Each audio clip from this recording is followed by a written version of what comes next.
தொடர்ந்து போற்றிக் கொண்டிருக்கும் நமது தம்பிதுரை ஐயா அவர்கள் வாழ்த்துரை வழங்குவார்.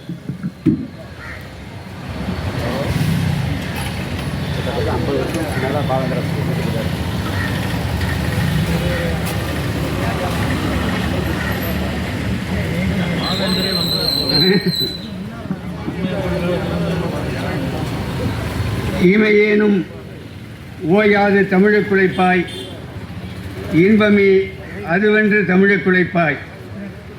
பேரன்பிற்கும் பெரும் மதிப்பிற்கும் உரிய இந்த நிகழ்வினுடைய தலைவர் அவர்களே, ஆண்டுதோறும் பாவேந்தர் பிறந்த நாள் அல்லது நினைவு நாளில் தொடர்ந்து பாவேந்தர் விழாவை நடத்தி கொண்டிருக்கக்கூடிய மரியாதைக்குரிய ஐயா சிவலிங்கம் அவர்கள் இந்த முறை சற்று வித்தியாசமாக ஒரு பாவேந்தர் விழாவை ஏற்பாடு செய்து உங்களை எல்லாம் சந்திக்கின்ற நல்ல வாய்ப்பை ஏற்படுத்தி கொண்டிருக்கின்றார்கள்.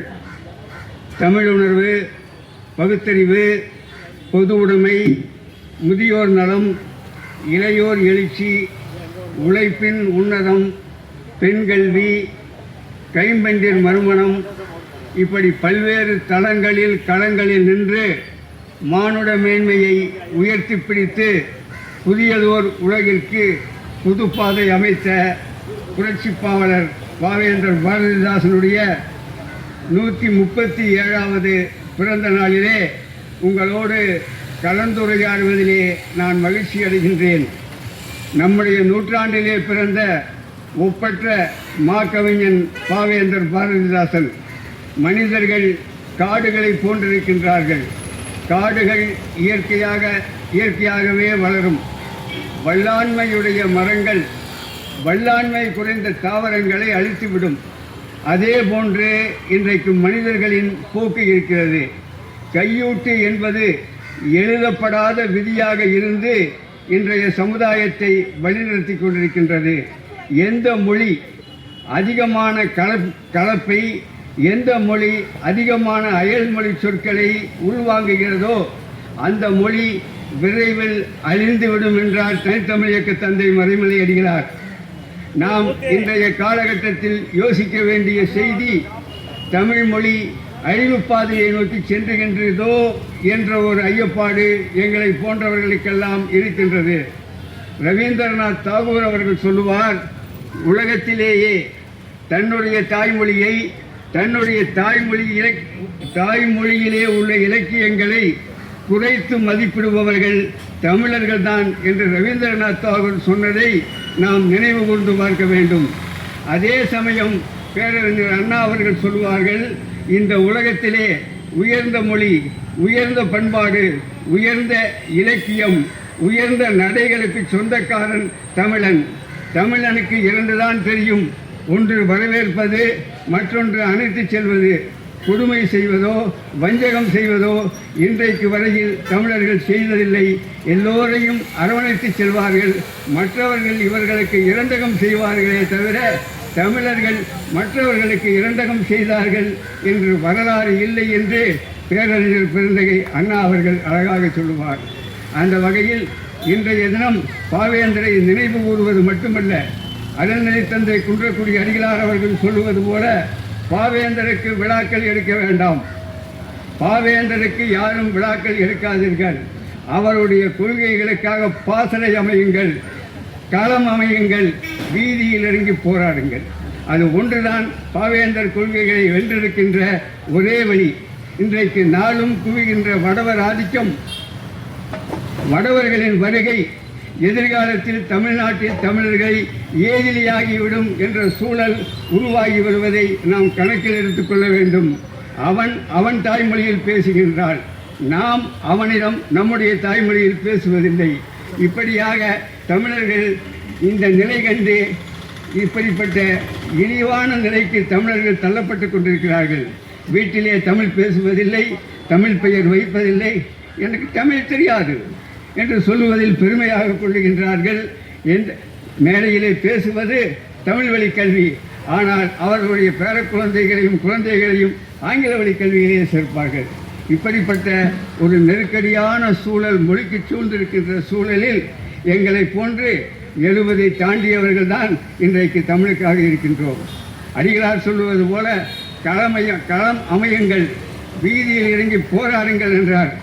நாங்கள் போராடி என்ன பண்ணுறோம்? இளைஞர்கள் வர வேண்டும், வெள்ளம் போல் தமிழர் கூட்டம் என்று பாரதிதாசன் பெருமையாக சொன்னாரே. இன்றைக்கு இந்த வெள்ளம் போல் தமிழர் கூட்டம் எங்கே இருக்கின்றது? கோடம்பாக்கத்தில் இருக்குது.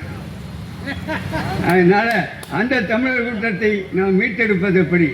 ஒரு புறம் தொலைக்காட்சிக்குள்ளே தொலைந்து விட்டான், இன்னொரு பக்கம் அரசியலிலே தொலைந்து விட்டான், இன்னொரு புறம் அலைபேசியிலே தொலைந்து விட்டான்.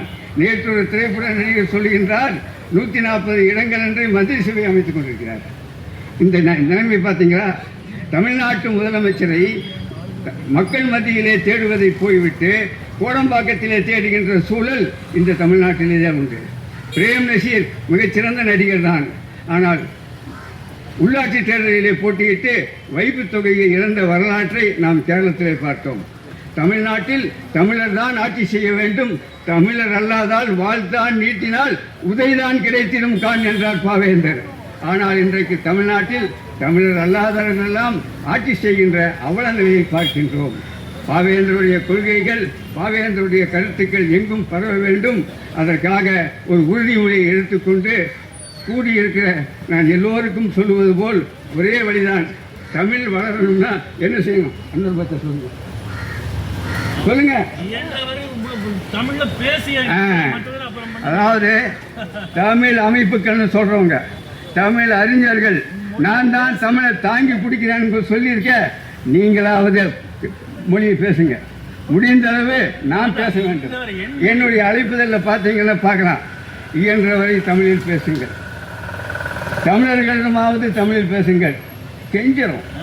அப்படிப்பட்ட ஒரு நிலையில் இருந்து இந்த மொழியை அடுத்த தளத்திற்கு, அடுத்த தலைமுறையினர் இளைஞர்களிடம் கொண்டு சேர்க்கின்ற வழியை நாம் சேர்க்க வேண்டும். நாங்கள்லாம் தோற்று போயிட்டோம்.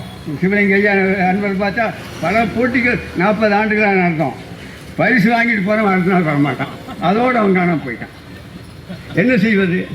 ஆனால் 40 ஆண்டுகளிலே பார்க்கின்றோம், பொள்ளாச்சியிலிருந்து ஒரு பொண்ணு எனக்கு திருமணத்துக்கு கூப்பிச்சு, கவிதை போட்டியில் முதல் பரிசு வாங்கின பொண்ணு, நீ உயிரோடு இருக்கன்னு எனக்கு நினைக்காம தெரிஞ்சதுன்னு. இப்படிப்பட்ட ஒரு சூழ்நிலை இன்றைக்கு உருவாகி வருகின்றது. மொழிக்கு எல்லா புறத்திலும் ஆபத்து. இந்த மொழியை அரசாங்கமாவது காப்பாற்றுமான்னு பார்த்தா அரசாங்கமும் கைவிட்டது. அதனால தான் பாவாணர் சொன்னது போல தமிழ் மொழியை காப்பாற்ற அரசியல் துறையிலும் யாரும் இல்லை, அதே போன்று தமிழ் அறிஞர்கள் துறையிலும் இந்த தமிழை முன்னெடுத்து செல்ல ஒரு மாநிலம் தழுவிய அளவிலே இந்த தமிழ் மொழியை முன்னெடுத்து செல்வதற்கு மறைமலையடிகள், பாவாணர், பெருஞ்சித்திரனார், குன்றக்குடி அடிகளார் இவர்களுக்கு பின்னால் இன்று வரை யாரும் இல்லை. ஒரு மாநில அளவிலே ஒரு தலைமையை ஏற்படுத்தி எல்லா மாவட்டங்களிலும் கிளைக்கழகங்கள் ஏற்படுத்தி ஒரு ஒன்றுபட்ட போராட்டத்தை முன்னெடுத்து ஒரு காலகட்டத்திலே அப்படிப்பட்ட ஒற்றுமையை செய்தோம்.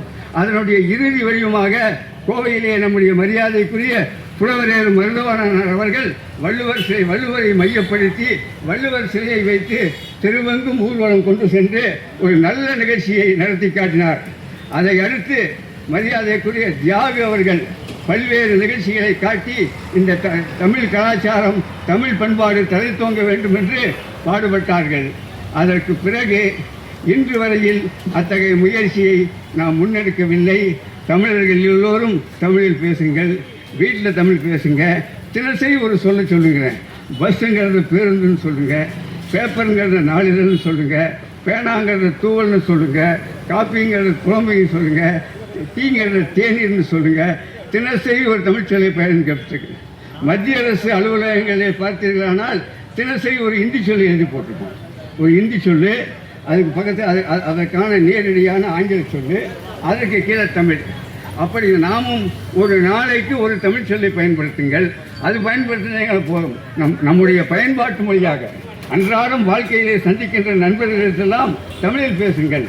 என்ன கொஞ்ச நாளைக்கு தமிழுக்கு இருக்கான், தமிழ் பைத்தியம், இவன் தமிழ்லேயே பேசி அழுத்துருவான் ஓடுவான், பின்னால் அவனே நம்ம பின்னால் வருவான். அந்த மாதிரி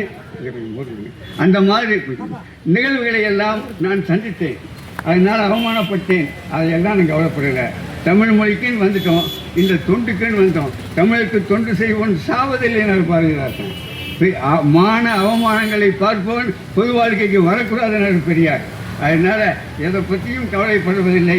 தமிழ் பணி ஒன்றுதான் என்று தேர்ந்தெடுத்து கொண்டோம். எங்களுடைய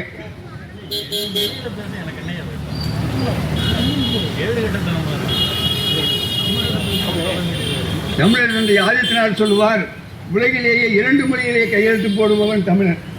முன்னெழுத்தை ஆங்கிலத்தில் போடுவான், பெயரை தமிழர். ஆங்கிலத்தை காப்பாற்ற வேண்டும் என்கின்ற அக்கறை அவனுக்கு தமிழை காப்பாற்ற வேண்டும் என்று இருக்காது. அதனால்தான் அவர் தான் சொன்னார், இந்த கேடு கட்ட எருமைத்தோல் தமிழர்கள்னு ஆதித்தனார் வேதனைப்பட்டு சொன்னார். தமிழர்களின் விளையாட்டு சடுகுடு விளையாட்டு தான் தமிழர்களின் தேசிய விளையாட்டு. அதை தமிழகமெங்கும் முன்னெடுத்து செல்ல வேண்டும்னு அதுக்காக போட்டிகளுக்காக பணமே ஒதுக்கினார். பாரதிதாசனை பற்றி யாராவது ஒரு கட்டுரை எழுதினால் நான் 1000 ரூபாய் தருகிறேன் என்று 60களிலே அறிவித்தவர் ஆதித்தனார். அதே போன்று பல பேருக்கு 1000 ரூபாய் பரிசு கொடுத்தார். இன்றைக்கு பாரதியை உலகம் புறம் கொண்டாடுங்கள் என்று தூக்கி பிடித்தவர் பாரதிதாசன். ஆனால் அந்த பாரதி அன்பர்களாகட்டும், பாரதி விழா நடத்துவர்களாகட்டும், இவர்கள் எல்லாம் வெகு ஜாக்கிரதையாக கவனமாக பாரதிதாசனை தவிர்த்துவிட்டு பாரதியை பற்றி மட்டும் பேசுகிறார்கள். எவ்வளவு ஒரு மோசமான நிலைமை என்பதை எனக்கு முன்னாலே பேசியவர் சொன்னார். பாரதியின் மேல் உள்ள பற்றால் பாரதிதாசன் என்று பெயர் வைத்துக் கொண்டார் என்று. பாரதிதாசன் கிட்டே கேட்டாங்க, இன்றைக்கும் புதுச்சேரி பாவேந்தர் அருங்காட்சியகத்தை இங்கே போனீங்கன்னு பார்க்கலாம். பாவேந்தர் வாழ்ந்த காலத்திலே பாவேந்தரத்தை கேட்டார்கள், நீ முதலியார், அந்த ஆளு ஐயன், ஒரு பாப்பான் பின்னால் போய் பாப்பனுக்கு தாசன்னா அடிமை, நீ அடிமைன்னு எப்படியா பேர் வச்சுக்கிட்ட அப்படின்னு பாரதிதாசன் வாழ்ந்த காலத்தில் பாரதிதாசனிடத்திலேயே நேரடியாக கேட்டார்கள். பாரதிதாசன் சிரித்து கொண்டே சொன்னார், பெண்ணடிமை, தீண்டாமை, சாதி ஒழிப்பு இவைகளை எல்லாம் திராவிட இயக்கம் தோன்றுவதற்கு முன்னாலே உயர்த்தி பிடித்தவன் பாரதி. அதனால் நான் பாரதியை நேசிக்கிறேன். இன்னும் இமயமலை போன்று 1000 மலை உச்சிகளிலே நின்று பாரதிதான் என் குரு, பாரதி வாழ்க, பாரதி வாழ்க என்று நான் மகிழ்ச்சியோடு கூட்டிடுவேன் சொன்னார். அதனால் தான் சொன்னார், பாரதி சிந்துக்கு தந்தைனார், காடு மணக்க வந்த கற்பூரக சொற்கோனார். பாரதியார் வாழ்க்கை வரலாற்றை படம் எடுக்க நான் தான் தயாரானவன் என்று படம் எடுத்தார். அது பாதியில் நின்று பல்வேறு சோகமான இதைக்குள்ளே சென்று விட்டது. ஆகவே பாரதிதாசனை நினைக்கும் போதெல்லாம் அவருடைய தமிழ் உணர்வு வர வேண்டும். பாரதிதாசன் தொட்ட இடமெல்லாம் தமிழாகத்தான் இருந்தார். அந்த வகையில் இன்றைக்கு தமிழ் உணர்வு முழுமையாக மங்கி போய்விட்ட நிலையிலே, முழுமையாக அடங்கி போய்விட்ட நிலையில் அந்த தமிழ் உணர்வை தூண்டி விடுகின்ற பணியையாவது நாம் செய்ய வேண்டும். அதுதான் பாரதிதாசனுக்கு செய்கின்ற ஒரு அஞ்சலியாக இருக்கும்.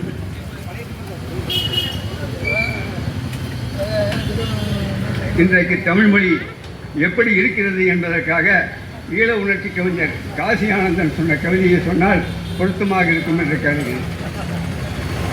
தமிழா தமிழா நீ பேசுவது தமிழா, தமிழா தமிழா நீ பேசுவது தமிழா. அன்னையை தமிழ் வாயால் மம்மி என்றழைத்தாய், அழகு குழந்தையை பேபி என்றழைத்தாய். என்னடா பனை டாடி என்பதா, இன்னுயிர் தமிழை கொன்று புதைப்பதா.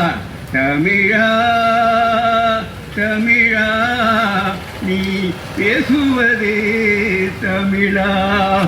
உறவை வென்றாய் உறவாடும் வாழ்க்கை, ஒய்வென்றாய் மனைவியை பாருந்தன் போக்கை. இரவையினை தென்றாய் விடியாடும் வாழ்க்கை, இனிப்பை ஸ்வீட் என்றால் அறுத்தெறி நாக்கை. தமிழா தமிழா நீ பேசுவது தமிழா. கொண்ட நண்பனை ஃப்ரெண்டு என்பதா, கோலத் தமிழ் மொழியை ஆங்கிலம் தின்பதா. கண்டவனை எல்லாம் சார் என்று சொல்வதா, கண்டவனை எல்லாம் சார் என்று சொல்வதா. தொலையாத நம் தமிழ் இப்படி சொன்னாள். தமிழா தமிழா நீ பேசுவது தமிழா. வண்டிக்காரன் கேட்டால் ரைட்டா லெப்டா, வழக்கறிஞர் உன்னை கேட்டால் என்ன தம்பி ஃபைட்டா. துண்டுக்காரன் கேட்டால் கூட்டம் லேட்டா, கட்சிக்காரன் கேட்டால் கூட்டம் லேட்டா. இன்னுயிர் தமிழை ஒன்று புதைப்பதா, பாட்டனின் கையிலே வாக்கிங் ஸ்டிக்கா, பாட்டியின் உதட்டிலே லிப்ஸ்டிக்கா. வீட்டிலே பெண்கள் தலையில் ரிப்பனா, வெள்ளைக்காரன் தான் உனக்கு அப்பனா. வாய்ப்புக்கு நன்றி, வணக்கம், வாழ்க வெல்கிறது.